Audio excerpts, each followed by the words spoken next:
Bonjour et bienvenue sur la chaîne vidéo du blog Logement Éco-Responsable. Aujourd'hui, je vous propose une vidéo rapide pour faire le point sur le chiffrage des travaux. Le chiffrage des travaux et la différence entre le chiffrage des entreprises et le chiffrage que vous devez faire si vous décidez de réaliser vous-même certains travaux.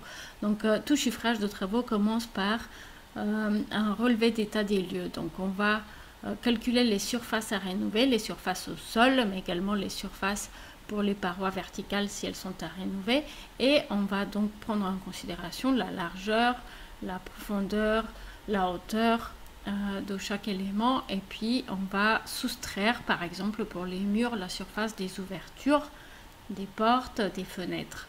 Il est important de noter que lorsque vous faites le chiffrage de travaux, vous allez avoir des quantités de matériaux qu'il vous faut pour la réalisation des travaux pour cette surface-là, mais il faudra également calculer une marge.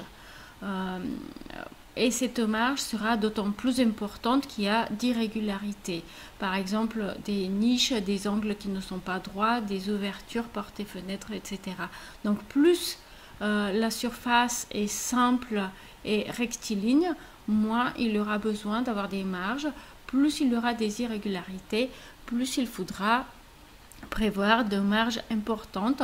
En règle générale, on prévoit entre 10 et 18% de quantité en plus pour les marges. Alors, lorsqu'une entreprise vous adresse un devis pour travaux, vous allez souvent avoir un prix au mètre carré pour la réalisation d'un ouvrage.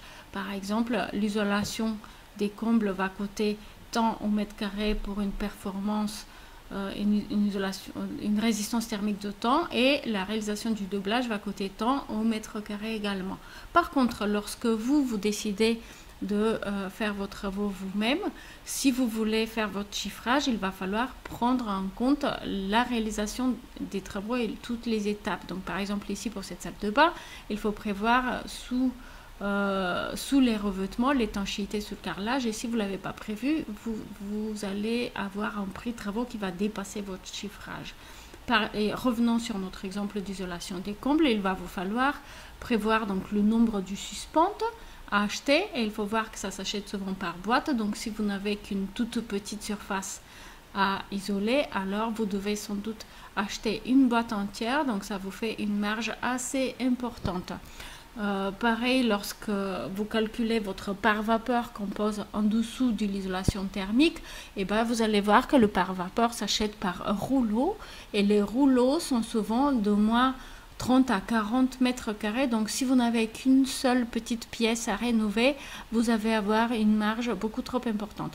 Voilà pourquoi, même si l'on dit souvent que réaliser ces travaux coûte moins cher que faire réaliser les travaux de rénovation par entreprise, ce n'est pas forcément le cas, notamment lorsqu'il s'agit de toutes petites surfaces comme ça. Donc il est toujours important de faire, si vous le voulez, un chiffrage bien détaillé, en évaluant également le nombre d'heures de travail que cela représente, et puis comparer ce chiffrage avec les devis de plusieurs entreprises pour vous assurer que, en effet, en termes de prix, vous allez être gagnant si vous décidez de faire certains travaux vous-même.